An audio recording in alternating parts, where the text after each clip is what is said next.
சென்னை பாரதி நகர் பகுதியில் தாயுமானவர் திட்டத்தின் கீழ் முதியோர்களுக்கு வீடு தேடி நியாய விலை மளிகைப் பொருட்கள் பலருக்கு வழங்கப்படவில்லை என குற்றச்சாட்டு எழுந்துள்ளது. இதுகுறித்து கூடுதல் தகவல்களை நமது செய்தியாளர் சாமுவேல் வழங்க கேட்கலாம்.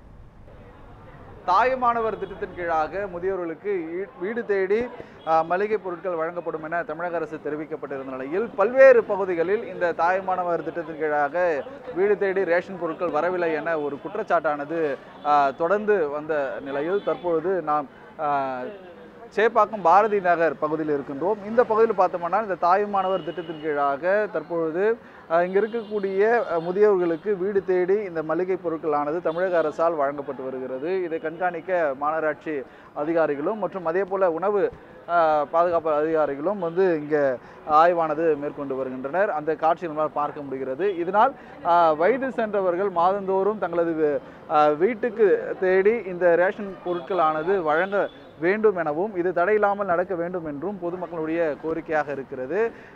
இப்போது தற்போது நம்மத்தில் ஒருவருக்கெல்லாம் அவங்களுக்கு கேட்கலாம். அம்மா வணக்கம். நல்லா இருக்குங்க. வயசானவங்களாம் கொஞ்சம் சிரமம் இல்லாமல் வாங்கிக்கிறோம். வீடு போன மாதம் வாங்கினோம், இந்த மாதம் வாங்கிக்கிறோம். இல்லை, நல்ல ஸ்கீம் இது. ஏன்னா சீனியர் சிட்டிசன்ஸுக்காக ஃபஸ்ட் டைம் இந்த பண்ணியிருக்கீங்க. நல்ல இது. நான் எங்களால் வெயிட் தூக்கி வர முடியல, அவ்வளோ தூரம் வெயிலில் போயிட்டு. இது எவ்வளோ பெட்டர் இந்த விஷயத்தில் பண்ணது. 100% ஓகே.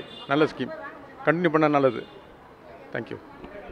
தொடர்ச்சியாக இது போன்ற திட்டங்களால் மக்கள் பயன்படக்கூடிய அளவில் அனைத்து பகுதிகளிலும் திட்டம் தடையின்றி செயல்பட வேண்டும் என்பதே பொதுமக்களுடைய கோரிக்கையாக இருக்கிறது. ஒளிப்பதிவாளர் கலைவாணனுடன் செய்தியாளர் சாமுவேல், நியூஸ் 7 தமிழ், சென்னை.